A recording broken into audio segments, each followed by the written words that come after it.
శ్రీ మహాభారత ఘట్టాన్ని నడిపించినటువంటి ఏకైక వ్యక్తి కృష్ణ పరమాత్మ.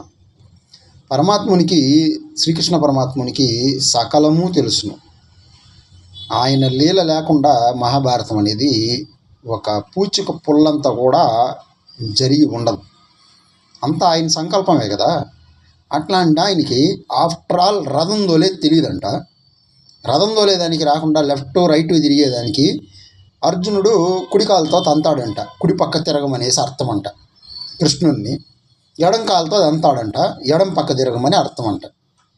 ఇట్లాంటి పనికి మాలిన మాటలు పద్మశ్రీ గరికపాటి నరసింహారావు గారు అనేటువంటి ఒక అష్టదరిద్రుడు, వేస్ట్ ఫెలో, పనికి మాలిన వెధవ, నీచాతి నీచుడు, భ్రష్ట బ్రాహ్మణుడు చెప్తా ఉన్నాడు. వీడిని మెట్టుతో కొట్టి పద్మశ్రీ వెనక్కి తీసుకోవాలా కేంద్ర